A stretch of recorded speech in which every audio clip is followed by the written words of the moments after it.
un poco en crossover, por decirlo de esta manera. Pues, he estado en el área de informática, gerencia de proyectos, ingeniería química, entre otros. Entonces, a raíz de eso, pues lo que he venido trabajando es el integrar diferentes áreas. En este caso, pues yo trabajo en un espacio que es entre la bioinformática, la biología de sistemas y la química computacional bioorgánica. Y lo que busco es integrar esos sistemas para, en mi caso, que es mi interés, para la generación de nuevos bienes o servicios. Entonces, pues partiendo de esto, la bioinformática no voy a profundizar mucho en esto porque es un concepto que es bastante conocido, que es el uso de herramientas biológicas para, perdón, de herramientas computacionales para la resolución de problemas biológicos. Entonces, bueno, por ejemplo, en el caso de la figura que tenemos a la izquierda, pues básicamente es un diagrama de la composición de un metagenoma obtenido de un proceso de fermentación de cacao, mientras que al lado derecho lo que tenemos es una red metabólica del microorganismo lactobacillus. Entonces, ¿cómo se llega a esto o para qué se llega a esto? Bueno, entonces vamos a segmentar los diferentes elementos que tenemos acá.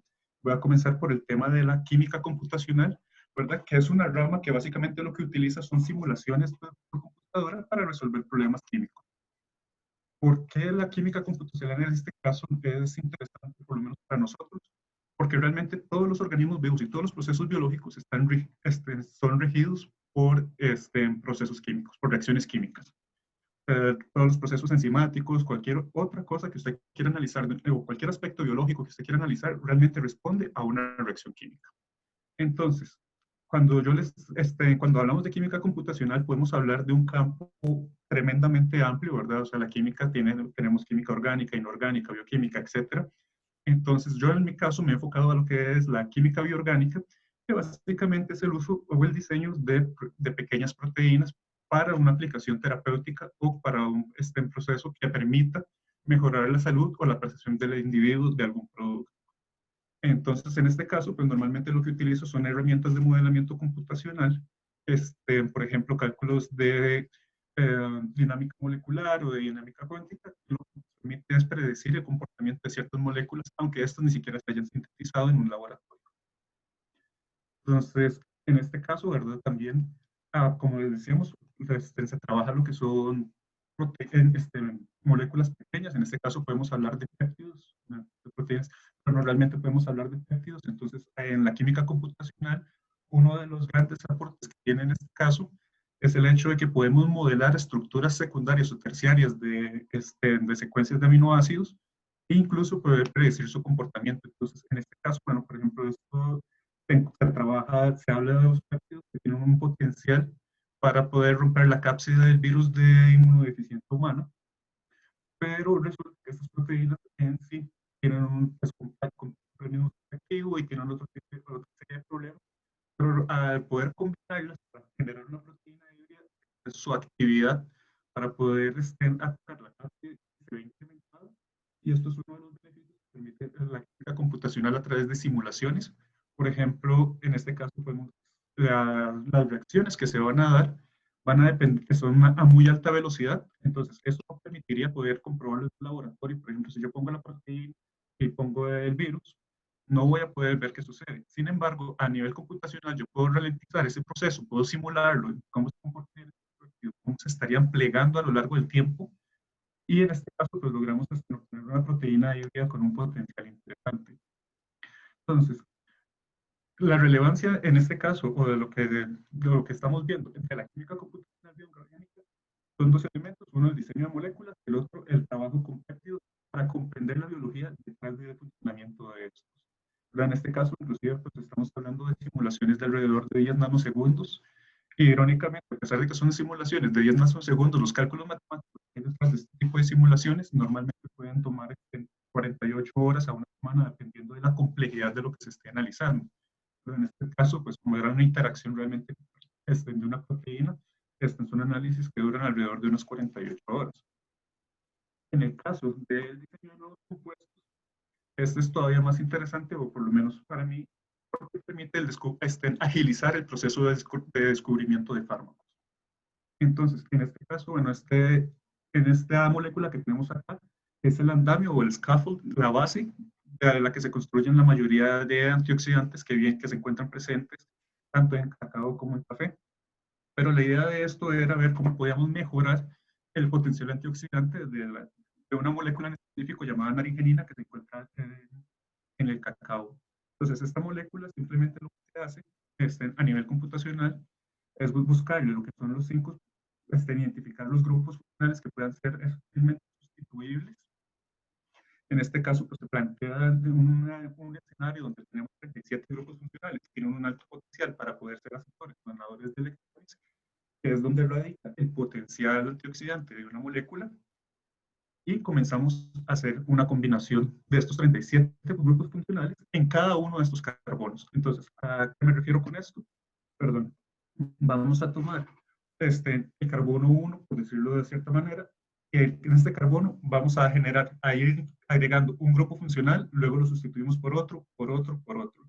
Lo mismo en cada uno de los carbonos, y al final esto nos va a generar, bueno, nos generó alrededor de 47 millones de compuestos. Algunos sí están existentes en la naturaleza, pero la mayoría no están presentes. Ahora, ¿cuál es el problema? A nivel farmacológico, normalmente nos enfrentamos, o una de las dificultades en el diseño de fármaco es que no sabemos qué hace la molécula o qué estructura debería tener la molécula para que tenga una funcionalidad, o incluso bueno, si esa molécula va a ser útil. Por eso el proceso de diseño de fármacos es tremendamente lento. La química computacional, pues en este caso nos ha permitido agilizar un poco este proceso, ¿verdad? Entonces, en este caso, generamos de manera in silico 47 millones de compuestos que no sabemos qué hacen o si son funcionales o no son funcionales, pero en una batería de 47 millones de compuestos, claramente va a haber algo que funcione. Lo que tenemos que hacer es encontrarlo y ver cómo funciona. Entonces, para eso, pues bueno, empezamos con una herramienta que es muy básica, que se llama pues, una ecuación QSAR, que lo que hace es utilizar algunas herramientas de Machine Learning. Entonces, pues en este caso lo que hice fue generar una base de datos con aproximadamente unos 30 flavonoides con un alto potencial antioxidante. Luego, lo que se hace es utilizar un radical, ¿verdad? Que básicamente es el agente oxidante que se encuentra presente en diferentes agentes, tanto en los alimentos que consumimos como en el entorno. Y comenzamos a hacer lo que se llama un blind docking. Un blind docking básicamente lo que hace es analizar la interacción entre el flavonoide, en este caso, con el grupo peroxil, para ver cómo es que están interactuando, para entender un poco mejor esto. Ahora, con estos 30 flavonoides, se repite el mismo proceso para comenzar a identificar los patrones de cómo se dan este tipo de reacciones químicas. Entonces, una vez identificados los patrones, se establece cuáles son las variables que son de mayor importancia, ¿verdad? En este caso, por ejemplo, podríamos estar hablando de superficie hidrofóbica de la molécula, o estamos hablando de unas escalas nanométricas y, bueno, muchísimo pequeños, ¿verdad? Entonces, estamos hablando de lo que sea, por ejemplo, momento dipolar, superficie polar, superficie polar, entre otra serie de variables. Estamos hablando de alrededor de unas 311 variables que pueden caracterizar una molécula, y a partir de esta que se estaba analizando se pueden identificar cuáles son las variables que son más importantes para darle potencial antioxidante. En el caso es que está buscando potencial antioxidante, cuáles son las variables más importantes para que se dé ese comportamiento. Entonces, esto lo que nos va a generar es una batería, en nuestro caso, pues de ecuaciones. Estas ecuaciones vienen siendo estas. Aquí, pues la tabla normalmente se ve un poco extraña, pero realmente lo que nos establece son ciertos parámetros de relevancia. En mi caso, por ejemplo, en este caso, pues de fuerza electrostática, movimiento dipolar. El VSORF básicamente es una valoración de la superficie de ciertos compuestos, de ciertos grupos funcionales que están expuestos o que tan no expuestos están, y como eso interactúa, pues eventualmente esto nos va a generar una tasa de lo que es un margen de error, y con eso usted puede comenzar a valorar cuál es la ecuación que realmente podría ser más funcional para caracterizar las propiedades, en este caso antioxidantes, de un compuesto. Hay que tomar en cuenta, y es que lo interesante de este caso es que esto no está limitado a un potencial antioxidante, ¿verdad? Sino que esto tiene, por ejemplo, para el diseño de fármacos, es tremendamente funcional para diseñar inhibidores, donde usted va a buscar el sitio activo de una proteína. Hay proteínas que son súper interesantes porque tienen dos sitios activos, entonces usted encuentra el sitio activo de la proteína, y tiene el pocket. Entonces, a veces cuando uno está diseñando un compuesto, pues usted puede diseñar el compuesto no para que entre el sitio activo, sino que para que entre el pocket, y al entrar al pocket, la proteína se inhibe o cambia su estructura terciaria de manera que entonces ya la proteína no es funcional, y por ende esto se ha utilizado en el caso, por ejemplo, para combatir malacesia, que es el hongo que produce la caspa. Entonces se identifican estos sitios activos donde se puede interrumpir las rutas metabólicas utilizando este tipo de estrategias. Ahora, una vez con las secuencias que tenemos, uno lo que hace es comenzar a correr la ecuación, la comienzas a comprobar con los diferentes compuestos que uno tiene para poder comenzar a calcular el IC50, que en este caso sería el potencial antioxidante. Entonces, acá tenemos parte de lo que es la base de datos que teníamos. Lo que vamos a ver eran diferentes compuestos antioxidantes, su capacidad antioxidante y pues ciertos valores, ¿verdad? En este caso, pues de los resultados de un blind docking, otro tipo de docking que se hace en este caso. Y aquí vemos valores, perdón, de los diferentes descriptores de la molécula. Entonces, los descriptores básicamente que van a hacer lo que nos dice cuál ecuación, qué cosa tiene más peso sobre otra en el momento de diseñar la molécula.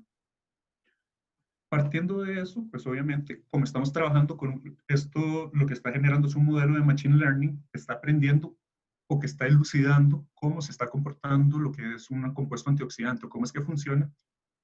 Nosotros simplemente lo estamos nutriendo. Entonces, en este caso, pues lo que se usa es algo que se llama un algoritmo genético, que es un algoritmo que evoluciona y aprende. Entonces, se llama algoritmo genético porque precisamente lo que hace es comenzar a considerar variables como sucede en la genética. O sea, la genética en sí, a pesar de que usted tenga el mismo código, pueden suceder diferentes cosas. Pues en el caso del algoritmo genético comienza a considerar esas diferentes variables y a partir de eso, pues entonces él comienza a ajustar ciertos cálculos. Sin embargo, para nosotros saber que la ecuación realmente funciona, pues tenemos que probarla. Entonces, simplemente lo que se hace es generar una pequeña base de datos que usted conoce los resultados y le da lo que se llama un training set, que es un set de entrenamiento para que la ecuación o para que el modelo de Machine Learning comience a aprender cómo están funcionando los compuestos. Una vez que él esté con la ecuación que nosotros le dimos y aprende esto, lo que va a hacer básicamente es aplicarlo sobre el test set, que normalmente es un 20% de las moléculas que usted tiene preparadas y que usted ya conoce, y entonces uno puede validar que efectivamente la ecuación que usted tiene o el modelo la máquina que usted tiene realmente está haciendo los cálculos correctos. Entonces, pues en esto hay diferentes modelos que se pueden utilizar, ¿verdad? Normalmente la relación es 80-20, ¿verdad? Que es el Pareto que normalmente se maneja. Sin embargo, dependiendo de la disponibilidad de compuestos, esto puede comenzar a variar, ¿verdad? Si usted tiene pocos compuestos, pues entonces usted necesita un training set un poco más amplio. Al contrario que si usted tiene muchísimos compuestos ya conocidos, por ejemplo, una, alguna droga que ya ha sido altamente estudiada y que tiene obviamente diferentes análogos que hacen lo mismo, entonces uno puede utilizar un training set un poco más pequeño, tal vez de un 70%, inclusive hay unos de 65%. Pero esto va a ir variando.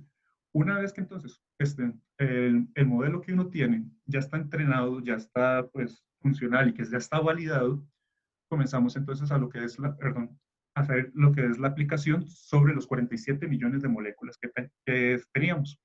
Entonces, el modelo lo que va a hacer es comenzar a estudiar cada una de las moléculas, va a comenzar a moldearlas en un espacio tridimensional. Nosotros normalmente estamos acostumbrados a ver una molécula en un espacio de 2 dimensiones, la vemos plana. Pero normalmente, como ustedes saben, las moléculas lo que van a tener también van a tener una serie de plegamientos dependiendo de las fuerzas electrostáticas y el tamaño de los átomos que estén involucrados. Entonces, parte de su funcionalidad va a estar dada por su conformación tridimensional. Entonces, en este caso, pues nuestro modelo lo que comienza a hacer es primero darles una conformación tridimensional a cada uno de los 47 millones de moléculas y a partir de ahí y con esa conformación poder comenzar a aplicar y a estudiar cada uno de los valores que yo le dije que eran prioritarios, por ejemplo, digamos en este caso la capacidad para, interactuar con grupos y partiendo de eso, entonces él lo que va a hacer básicamente comienza y toma carbono 1, se encuentra expuesto, no se encuentra expuesto, tiene tal grupo funcional pegado, no tiene este grupo funcional, tiene un valor X. Carbono 2 y comienza a evaluarlo. Y así con cada uno de los átomos que se conforman de la molécula y esto nos va a dar un score. Y este score es básicamente la que me voy a decir, es esta molécula tiene el potencial para comportarse como cualquiera de las anteriores que usted me había enseñado, o sea, de lo que se le había puesto en el training set o en la base de datos de compuestos antioxidantes que eran de interés. Entonces, con este score, pues nosotros afortunadamente pues logramos llegar a una serie de moléculas que, bueno, ya ahorita están en proceso de patente para que no existen en la naturaleza, pero que tienen un potencial antioxidante. Entonces, de esto, pues quiero rescatar dos cosas interesantes. Una es que es una molécula pues derivada de antioxidantes que se encuentran presentes en la naturaleza, más sin embargo es completamente sintética, pero es un nuevo antioxidante. Entonces, al ser un nuevo antioxidante, pues es interesante porque tiene un potencial antioxidante inclusive mayor que los antioxidantes naturales, pero al ser derivado nos va a permitir eventualmente pues ingresar en un campo que es hacia donde los quiero llevar ahorita, que es a la aplicación de esto dentro de la biología de sistemas. Entonces, pues a nivel de la biología de sistemas, tenemos que entender, pues tenemos que partir de lo que es el dogma general de la biología molecular, ¿verdad? Donde vamos a tener ADN, que es el proceso, pues, pues cuando pasa a ARN, luego a proteína, y pues, ya después podemos comenzar a trabajar con otros cosas, cómo estas proteínas están interactuando entre ellas y cómo se van conectando, y ahí es donde aparece la biología de sistemas. Normalmente en ciencias biológicas estamos acostumbrados a tratar de entender un solo aspecto de las cosas, pero la biología es algo que es estocástico, o sea, es algo realmente con una, que sucede en función de las probabilidades y a partir de eso, entonces no siempre algunas cosas se comportan como uno quisiera. Ahí es donde surge la biología de sistemas que nos obliga a entender los objetos como un todo, cómo se están conectando y cómo están interactuando. Entonces, pues nosotros vamos a partir de una base muy general, ¿verdad? Que es determinar los componentes que nos interesan, normalmente vienen siendo genes. Ahí es donde la bioinformática tiene un rol supremamente interesante, porque en el caso, por ejemplo, de comunidades microbianas, las comunidades microbianas han venido evolucionando de una manera para trabajar, para poder trabajar de manera conjunta. Entonces, acá nos vamos a encontrar diferentes dilemas, porque no es lo mismo, por ejemplo, que yo tome un microorganismo que normalmente se asocia a las raíces de una planta y lo estudie por separado, a que cuando lo estudie, cuando está asociado, estén haciendo nódulos, por ejemplo. Su proceso y va a cambiar. Entonces, tener este tipo de información, normalmente eso se obtiene a través de secuenciación, pero cuando hacemos una secuenciación, por ejemplo, de una comunidad microbiana, pues nos queda todo mezclado, entonces, bueno, hay que comenzar a echar mano a ciertas herramientas bioinformáticas, ¿verdad?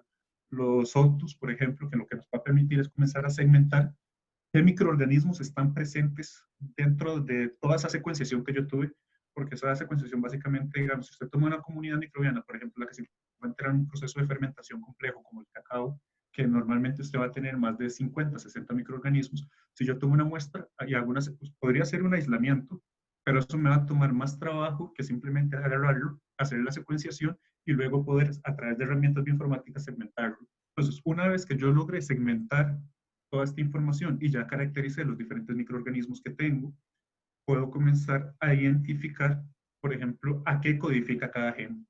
Entonces tenemos un gen, esto es un proceso que básicamente se llama anotación. Entonces durante la anotación lo que vamos a hacer es comenzar a caracterizar para qué codifica cada gen. Entonces, bueno, este gen corresponde a esta proteína, para esta otra proteína, y pues básicamente es lo que se hace es una lista de todo el stock de reacciones enzimáticas derivadas a partir del genoma que se tienen disponibles. Ahora viene una parte que es la interesante, o el punto 3 de aquí, que pues, está basado en un fenómeno que se llama teoría de grafos. Normalmente es una herramienta que se utiliza generalmente en informática, y es cómo se conecta esto, cómo se va a relacionar una cosa con otra, ¿verdad? ¿Por qué es importante esto? Porque hay microorganismos y de hecho hay muchísimas rutas metabólicas que son redundantes en la naturaleza. Entonces, un microorganismo, cuando estamos, por ejemplo, pensando en blancos terapéuticos, para pensar en bacterias, por ejemplo, que se alojan en el intestino, que son necesarias eliminarlas, porque producen una infección, y cuando pensamos en un blanco terapéutico y se ataca esa ruta metabólica, a veces esto ha sido todo un conflicto. ¿Por qué? Porque el proceso de desarrollar el fármaco es bastante largo. Y en el momento en que llegamos, atacamos el microorganismo, efectivamente es un blanco terapéutico, se inhibe esa ruta metabólica, pero resulta que la bacteria tenía otras dos rutas metabólicas análogas que permitían hacer lo mismo. Entonces, permitiendo conectar todos estos puntos, podemos ver cuáles son los diferentes caminos que nos llevan a ese blanco. y podemos evaluar si ese blanco realmente vale la pena o no vale la pena. Y bueno, finalmente cuando tenemos toda la red, entonces ya vamos a tener lo que es un modelo, básicamente bueno, ya vamos a ver más adelante, y este modelo nos va a permitir hacer una serie de estudios un poco más complejos y más completos acerca del comportamiento de ciertos individuos dentro de la naturaleza. Normalmente, pues la biología de sistemas, uno de sus campos más fuertes es el trabajo con microorganismos, que es de donde salió realmente. En mi caso, pues yo me he enfocado un poco en el tema de microorganismos, comunidades microbianas, y en este momento pues lo estoy aplicando a la salud humana, propiamente pues modelando al ser humano. Entonces, acá vamos a ver una cosa y es que conforme pasa el tiempo, afortunadamente tenemos más información disponible. Esto va a depender muchísimo de la información que tengamos. Entonces, si comenzamos, por ejemplo, a pensar en la E. coli, que es el microorganismo más estudiado que hay, a principios de los 90, pues de E. coli se habían descubierto 250 genes. Ya para el día de hoy tenemos reconstrucciones de E. coli más o menos de 3.200, 3.500 genes, pues el cuadro está un poquito desactualizado, pero lo que quiero, o la idea es contextualizarlo de cómo conforme tenemos más información disponible podemos ir haciendo más cosas.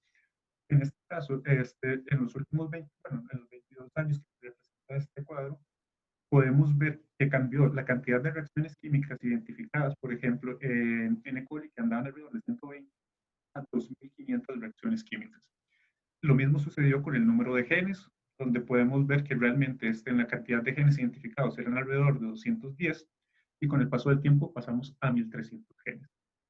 Entonces, pues, vamos viendo cómo con la información disponible vamos teniendo más información. Al tener más información, vamos generando, podemos comenzar a conectar más puntos y comenzar a entender mejor cómo se va, cómo se va comportando cada uno de los organismos. Entonces, a raíz de, pues, de esta información que teníamos, se ha trabajado en la generación de lo que es un core genome y un pangenome de E. coli.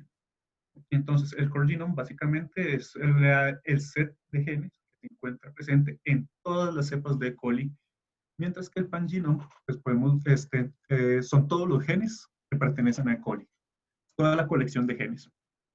Entonces, pues en la figura A podemos ver que básicamente lo que tenemos es el traslape de diferentes genes, pero sin embargo hay genes que son únicos y esto hace que E. coli, pues, no todas las cepas sean exactamente iguales.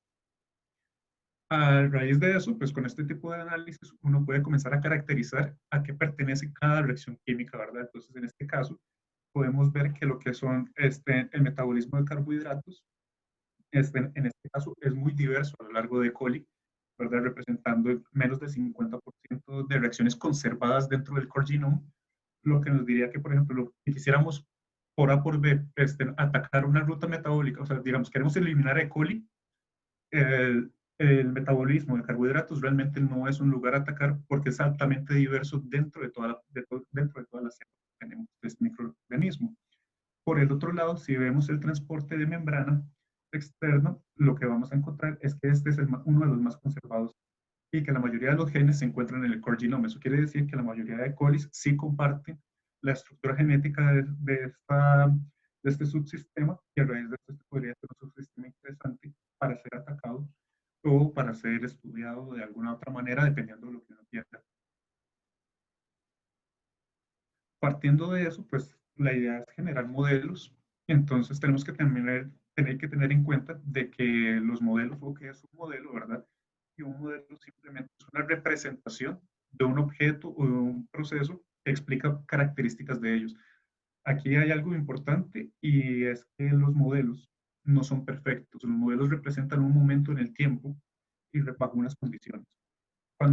Si nosotros generamos un modelo de E. coli con la información disponible en 1990, es un modelo muchísimo más pobre que E. coli que tenemos con la información disponible hoy, por mera lógica. Pero en 1990, la persona que diseñó un modelo de E. coli muy probablemente estaba a la vanguardia y juraba que con eso iba a poder trabajar el resto de sus días. Entonces, ahora hoy en día sabemos que no, que los modelos tienen que ir cambiando, van evolucionando, entonces nos dan una percepción de la realidad, pero es una percepción temporal. Ahora, estos modelos, bueno, en el caso de los modelos biológicos, uno normalmente los puede representar como una red o como una serie de ecuaciones diferenciales. Realmente son lo mismo, Lo que cambia es la forma en la que en la que los podemos ver y cómo los podemos entender. Y bueno, los modelos biológicos, pues como les decía al principio, se encuentran supeditados a reacciones químicas. Entonces, en este caso vamos a estar hablando de lo que es cinética, que son las velocidades de reacción. Entonces, por ejemplo, una, procesos de catálisis tienen una cierta velocidad, mientras que otra serie de procesos van a tener otra velocidad. Pero esto lo que nos va a hacer es que se nos afecte la velocidad con la que los microorganismos van haciendo las cosas. Lo otro es que claramente tenemos que respetar las leyes de la termodinámica, o sea, a nivel biológico es supremamente interesante. Una de las cosas más bellas de trabajar con enzimas, por ejemplo, en procesos químicos, es que las enzimas tienen una característica y es que necesitan menos energía para hacer el mismo proceso que yo necesitaría a través de una reacción química en laboratorio. Pero, sin embargo, esto está ajustado a las leyes de la termodinámica y obviamente al tema de balances de energía y materia. En este caso, pues hay que comenzar a tener estas restricciones porque de lo contrario uno puede comenzar a tener ciertos sesgos en los resultados. Entonces, los modelos, dependiendo del análisis que uno quiera hacer, pues pueden identificar como un modelo cualitativo que simplemente lo que me va a hacer es escribir algo, o un modelo cuantitativo que me va a dar datos. Entonces, un modelo cualitativo, ¿qué es lo que me puede decir? Por ejemplo, en el caso de E. coli tiene 3 rutas redundantes. Un modelo cuantitativo me va a decir, si yo transformé, por ejemplo, un E. coli para producir ácido succínico, entonces el modelo cuantitativo me permite calcular la cantidad de ácido succínico que E. coli me va a generar, por ejemplo, en una hora. Vamos a tener modelos determinísticos y estocásticos. Un modelo determinístico normalmente es un modelo más sencillo, es más fácil cuando uno tiene menos información disponible. El modelo determinístico, ¿qué nos permite? Sacar una fotografía en un momento de la historia. Entonces, ¿qué es lo que va a pasar? Yo voy a decir, yo tengo una E. coli que tiene este pool de genes. Si yo la alimento con glucosa, ¿cuánto va a crecer E. coli? Y él me va a decir, E. coli te va a crecer y te va a producir, no sé, 10 gramos de biomasa por peso seco por hora. En cambio, el proceso estocástico requiere un poco más de información, como por ejemplo son los tiempos, porque el modelo estocástico es algo que es aleatorio y está basado en la probabilidad, ¿verdad? En este caso, por ejemplo, podríamos comenzar a meter una variable interesantísima, que es el proceso de degradación del ARN. En un proceso determinístico nosotros tenemos el gen A y decimos el gen A va a codificar para esta proteína y listo. Y entonces damos por sentado que eso sucede. En el modelo estocástico nos damos cuenta que dentro de la célula no funciona así, ¿verdad? Porque entonces lo que necesitamos entonces primero es que se produzca el ARN, pero luego que el ARN pueda pasar a ser una proteína, pero esto no siempre sucede. A veces porque la bacteria se está moviendo, entonces el ARN no llega a donde tiene que llegar y comienza un proceso de degradación. Entonces, a pesar de que el gen se está expresando, el ARN se está degradando. Entonces, no es solamente que el microorganismo lo produzca, porque hay otras variables, inclusive internas, dentro del microorganismo que afectan. Entonces, bueno, listo. Asumimos que el ARN llegó. Este ARN se transformó en una proteína. Aquí entra otra serie de variables probabilísticas de la proteína se puede degradar, ¿verdad? Una proteína en 5 minutos se degrada fácilmente dentro de un microorganismo. Entonces, si en esos 5 minutos esta proteína no llegó a su objetivo, se está degradando. Entonces, ¿y cuál es la probabilidad de que esta proteína llegue a donde tiene que llegar? Entonces, estas variables hay que tomarlas en cuenta para poder saber si finalmente el microorganismo está produciendo lo que yo creo que está produciendo. O sea, la sola presencia de los genes no quiere decir que eso esté sucediendo. Dentro del modelo determinístico, nosotros asumimos que sí. Listo, E. coli tiene este pool de genes, lo hace. Dentro del proceso estocástico, E. coli tiene este pool de genes, quiere decir que puede hacerlo, pero no implica que suceda por un tema de probabilidad estadística. Luego de esto, pues bueno, vamos a tener lo que son modelos continuos o discretos. Esto pues realmente es algo más matemático dentro del SIC, que es básicamente cuando usted tiene un modelo continuo, pues obviamente usted tiene todo el espacio entre 0 y 1, y cuando usted tiene un modelo discreto, usted tiene 0, 1, 2 y 3. Entonces, ¿qué es lo que sucede? En este caso, normalmente usted sabe que si usted tiene una copia de un gen, pues le produce una unidad de proteína en el tiempo, y eso sería un modelo discreto. Ahora, a nivel de un modelo continuo, por ejemplo, estaríamos pensando en gramos, por ejemplo, si yo le pongo 135.7 gramos de glucosa de E. coli, ¿cuánto me va a producir de el compuesto que a mí me interese o lo que yo esté estudiando? Entonces, en el modelo continuo, como se tiene un espacio entre 0 y 1, que es infinito, pero usted puede tener 2, 2.1, 2.2, 2.3, 2.31, etc. Es un espacio infinito. Te va a dar una serie de cálculos más eficientes, o sea, más precisos. Sin embargo, tiene un costo computacional un poco más elevado, porque usted necesita, pues, obviamente, una computadora para poder hacer todos los efectos matemáticos y dejarla funcionando. Entonces, va a depender mucho de lo, también de lo que uno quiera trabajar, o inclusive, por ejemplo, si usted no quiere trabajar, si usted está pensando, no sé, voy a tomar igual E. coli, la voy a poner a producir ácido succínico, pero yo no quiero trabajar por horas, sino que yo quiero trabajar por minutos.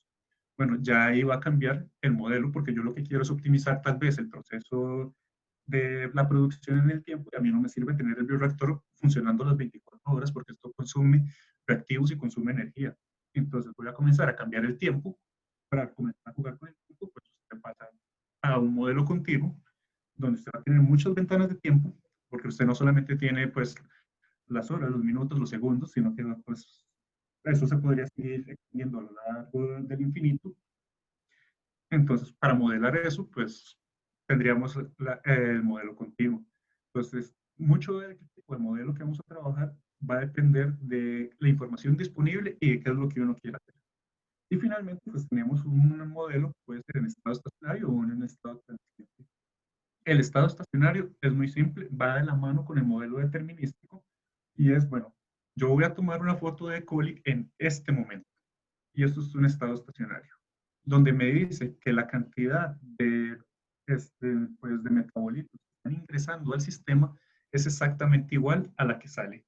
Es una ley de conservación de la masa y la energía donde esto pues, va a ser igual a cero.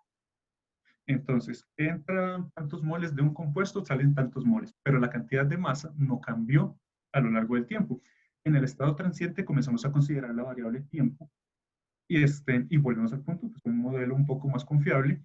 Sin embargo, este modelo pues también requiere más información, pero nos permite tener valores muchísimo más ajustados. Listo, ¿qué pasa si entonces, por ejemplo, el microorganismo que estoy trabajando compartimentaliza lo que yo estoy haciendo? Entonces resulta que él está tomando los nutrientes, pero realmente lo que está haciendo es almacenándolos y espera cierto tiempo antes de volver a utilizarlos. Entonces resulta que aquí la ley digamos, de masas, de que igual entra la misma cantidad de materia, tiene que salir la misma cantidad de materia si se ha transformado, realmente no se está respetando porque hay una variable tiempo que me está cambiando eso. Entonces, realmente, ¿cómo funciona esto? Es muy básico. Nosotros vamos a tener en este caso una ruta metabólica. Esta ruta metabólica, pues obviamente está compuesta por diferentes genes. Cada gen va a codificar para una proteína. Esa proteína va a tener una función asociada. Esa función, sea cual sea, va a ser una reacción química. Entonces, en este caso, pues tomamos el genoma del microorganismo, lo vamos a pasar, bueno, normalmente la tabla SUMIT, aquí pues, obviamente se presenta por un tema académico, que la idea es entonces, tenemos la abreviatura del gen, la reacción química a la que pertenece o qué es lo que está haciendo y bueno, el gen asociado. Entonces, aquí ya se puede comenzar a apreciar cómo la información genómica generada a través de herramientas bioinformáticas comienza a tener más sentido a nivel químico. Entonces, ¿qué vamos a tener? Que un gen GLK, por ejemplo, pues va a tomar glucosa más ATP y lo va a transformar en glucosa 6-fosfato más otros compuestos, ¿verdad? De hidrógeno y otros, y seguimos con las demás. Entonces, aquí básicamente lo que estamos haciendo es una reacción química, bueno, una ruta metabólica, parte del metabolismo central realmente, y cómo se va transformando. Esto nosotros lo vamos a transformar en una tabla.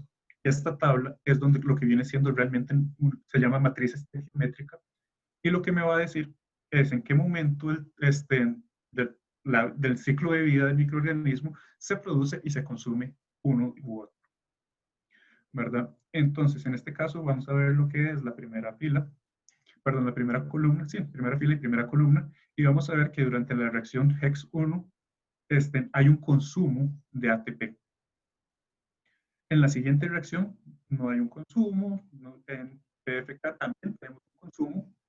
Entonces, pues si nos guiamos, en este caso es para trabajar un modelo determinístico, me olvidó aclarar eso, es para determinar un modelo determinístico. Entonces, si se acuerdan, se tenía que respetar la ley de masas, entonces, pues a igual ingreso, igual salida, Entonces, en este caso, pues estamos viendo que tenemos dos consumos y se están haciendo la producción de dos moléculas. Entonces, en algún momento. Entonces, se está respetando el balance de masas. Entonces, aquí vamos a ir viendo cada metabolito y su comportamiento a lo largo. Entonces, en este caso, bueno, la glucosa claramente se está consumiendo, pero se va a estar transformando en otros compuestos que van a ir apareciendo a lo largo de la tabla. Entonces, a pesar de que aquí no se puede apreciar la producción de la misma, el balance de masas, vamos a comenzar a ver que hay ciertos compuestos que originalmente no estaban y que comienzan a producir. Entonces, a través de una ecuación se puede comenzar a validar que realmente se esté respetando la simetría de las reacciones y el balance de masas. Y hay otra serie de algoritmos que le permiten a uno identificar si se están respetando lo que son las leyes de la termodinámica. Entonces, para matrices estequiométricas, pues básicamente lo que se va a transformar es un modelo matemático. El modelo matemático lo que nos va a tomar es la matriz y vamos a comenzar a establecer un balance de flujo. ¿Qué es un balance de flujo? Es cómo van sucediendo las cosas o a qué velocidad pueden ir sucediendo. Normalmente las reacciones químicas ya tienen un promedio de tiempo estandarizado, ya se encuentra bastante estandarizado, entonces se trabaja con ese promedio. Pero entonces en este caso lo que vamos a querer ver es cuando en el momento en que tomamos nuestra matriz y la multiplicamos por un vector de flujo, en este caso pues tiene el tiempo, y ese vector es cero. Cuando el vector es cero, estamos hablando de un estado estacionario. Entonces, en estado estacionario era lo que les mencionaba anteriormente, una fotografía del momento. Entonces, el análisis de balance de flujo, al tomar una fotografía del momento, lo que nos va a decir es, listo, si usted tiene esta concentración de metabolitos, va a obtener esta concentración de metabolitos. Esa concentración de metabolitos, inclusive lo que hace es permitir que uno pueda estudiar el crecimiento de un microorganismo, ¿verdad? Por ejemplo, al fin y al cabo, un microorganismo lo que es una compilación de metabolitos. La membrana va a tener determinados metabolitos, entonces usted sabe que, por ejemplo, si usted quiere constituir una membrana, usted va a necesitar una cierta cantidad de moléculas para poder constituirla. Si esa cantidad de moléculas no se está produciendo, pues su membrana simplemente no va a funcionar y su microorganismo no va a crecer. Entonces, en este caso, cuando tenemos un estado estacionario igual a cero, simplemente quiere decir que se están respetando las leyes de conservación de la masa de la energía y lo que tenemos es un estado estacionario del microorganismo. Entonces, a partir de ahí podemos comenzar a estudiar cómo las diferentes reacciones se van afectando. Pero eso no es suficiente, ¿verdad? Porque realmente no te dice nada. Es una fotografía del momento. Entonces, ahí es donde vamos a comenzar a establecer lo que se llaman restricciones. Entonces, en este caso, lo que vamos a tener es una serie de restricciones. Entonces, donde vamos a, por ejemplo, establecer las velocidades de la reacción. Entonces, hay que tomar en cuenta lo que les decía, muchas de las reacciones tienen que suceder en un orden de nanosegundos realmente. Entonces, por ejemplo, en este caso podemos hablar de que le decimos, bueno, este flujo va a estar entre 0 y 10. Entonces, acá tenemos un flujo donde lo que se está restringiendo es la cantidad que puede pasar, ¿verdad? Entonces, a pesar de que no hay flujos negativos, en ocasiones, por un mero tema de cálculo matemático, se ponen flujos negativos y así se van agregando lo que son diferentes flujos.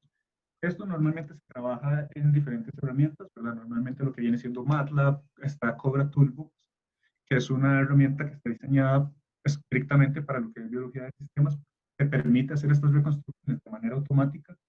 Esto es algo maravilloso en nuestros tiempos que a mí me encanta, porque normalmente el hacer esta red metabólica, esta matriz geométrica perfectamente podía ser una tesis de doctorado. Hoy en día esto es un trabajo que toma 5 minutos. Entonces los tiempos han cambiado de una manera vertiginosa que lo hace tremendamente interesante. Entonces, gracias a este tipo de herramientas, por ejemplo, como Cobra Toolbox o incluso GAMS, que es una herramienta pues gratuita, un poco más arcaica, pero afortunadamente gratuita, uno puede comenzar a jugar con este análisis de balance de flujos y lo que se va a hacer simplemente es una optimización, un ejercicio de optimización, donde usted lo que va a setear es una serie de ecuaciones diferenciales ordinarias en función del tiempo y pues lo que hace es la maximización o la minimización dependiendo de lo que se necesite y al resolver ese problema uno simplemente lo que va a obtener es la cantidad del metabólico que se está trabajando. Entonces, finalmente lo que vamos a obtener es una red metabólica de este tipo.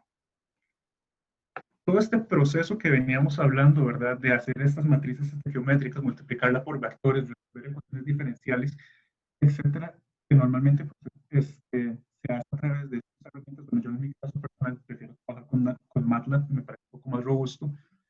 ¿Para qué? O sea, al menos desde mi perspectiva, generar conocimiento es importante, pero nosotros dentro de una institución pública tenemos que devolver de algo al país.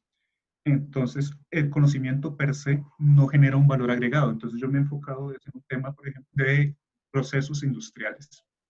Entonces, listo, yo puedo descubrir que E. coli puede producirme 10 gramos de ácido succínico por hora. Bueno, eso en un paper se ve bonito, eso es genial, pero ¿qué le aporta a la sociedad o qué podemos hacer? Entonces, ¿para qué se hace esto? ¿Para qué se hace esta reconstrucción? Acá esto ni siquiera es una reconstrucción completa, después simplemente es metabolismo central, pues no nos dice mucho. ¿Para qué?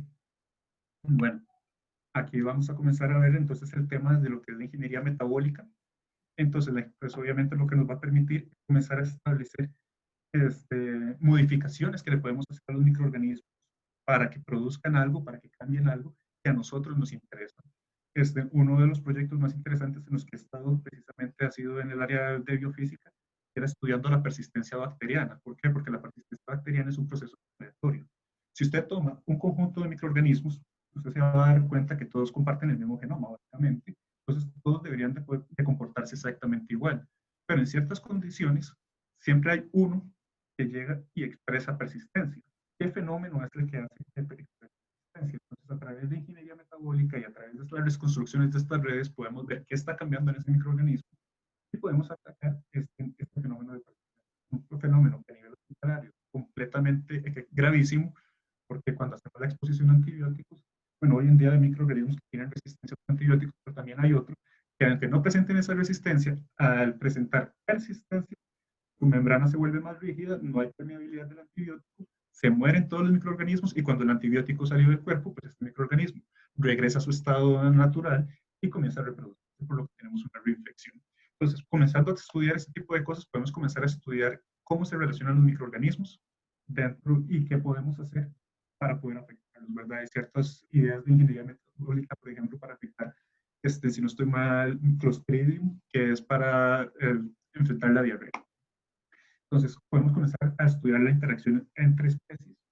Entonces, normalmente podemos generar un modelo metabólico individual, pero eso no me dice mucho. ¿Por qué? Porque hay muchas especies que viven en sinergia. Entonces, yo perfectamente puedo crear modelos de comunidad que me permitan comenzar a conectar estos microorganismos y ver inclusive, por ejemplo, el microorganismo 1 produce un metabolito que va a ser tomado por el microorganismo 2. Entonces, en mi caso en particular, en procesos de fermentación, esto es tremendamente funcional porque entonces sabemos que tenemos organismos que producen el etanol y hay otro que lo consume.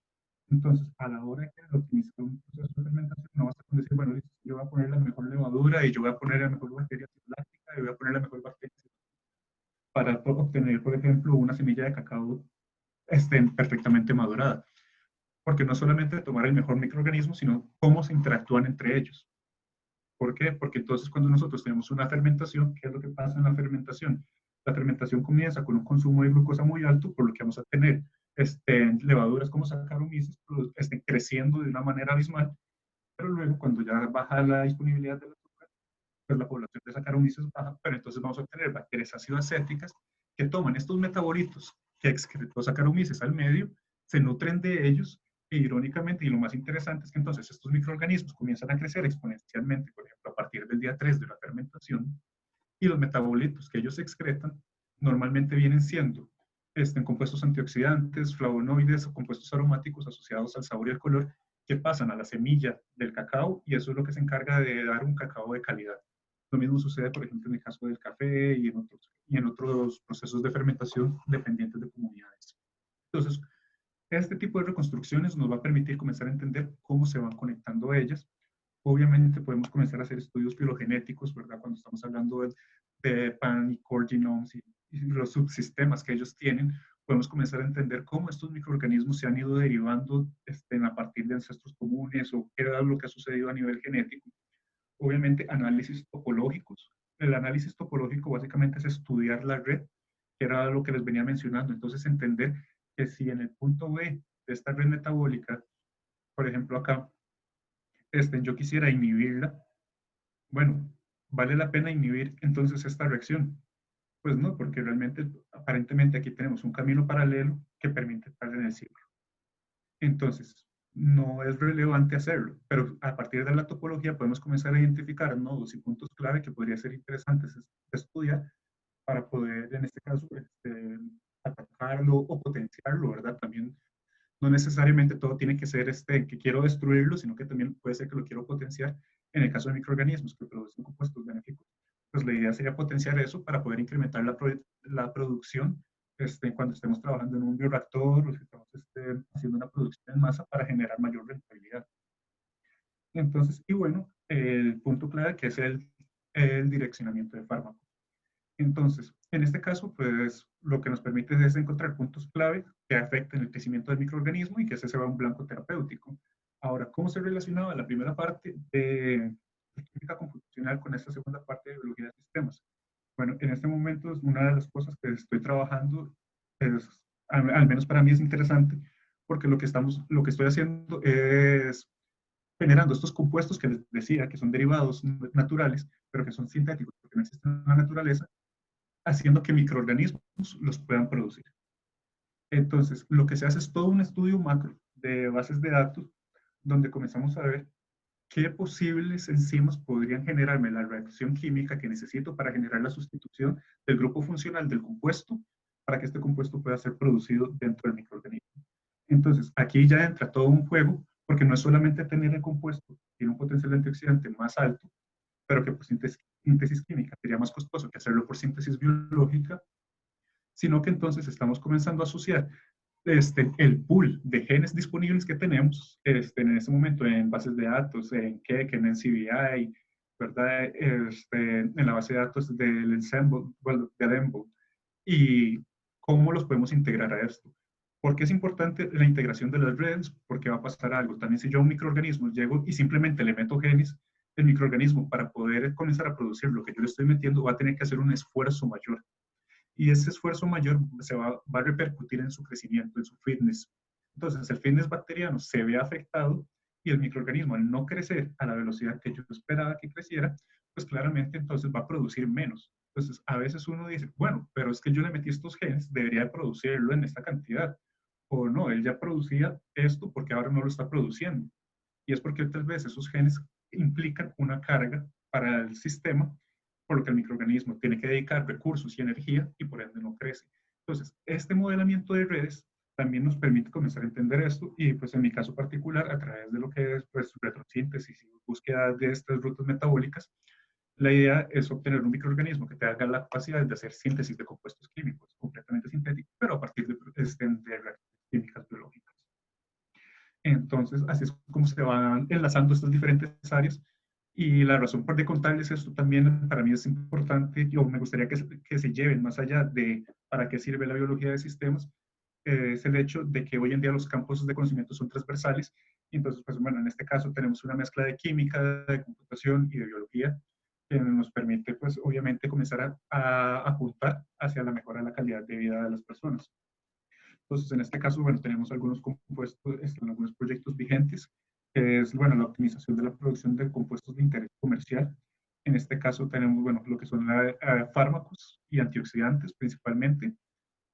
Ya, bueno, lo que les comentaba, hay unos en proceso de patente. Tenemos la identificación de blancos terapéuticos. En este caso, bueno, específicamente yo trabajo también con la Universidad de los Andes. Entonces, en el caso de la Universidad de los Andes, pues nuestro enfoque realmente es mejorar la calidad de vida y de propiedades organolépticas. En el caso de el INISA, pues tenemos lo que son la identificación de blancos terapéuticos de la distrofia miotónica. Entonces, se está haciendo un modelamiento metabólico de lo que es la enfermedad de la distrofia miotónica para poder entonces establecer cómo recuperar algunas propiedades de movilidad de las personas. Y bueno, el tercero que fue el que me adelanté, que es el mejoramiento de propiedades organolépticas de productos. Entonces, al entender cómo funcionan los microorganismos con su entorno y cómo hacen la transformación de estos compuestos, yo puedo optimizar ciertas variables, inclusive de temperatura y otros, para que entonces el microorganismo, por ejemplo, me produzca más compuestos aromáticos. Y estos compuestos aromáticos entonces van a generarme un producto con un mejor aroma o con un mejor sabor. Y finalmente, bueno, tenemos un proyecto que es de CRISPR, esto es un poquito de informática realmente. Lo que estamos buscando es la corrección de mutaciones puntuales a través de CRISPR para establecer propiedades electrofisiológicas de las células musculares también en pacientes con distrofia miotónica. Y pues bueno, esto sería lo que les tenía de mi parte.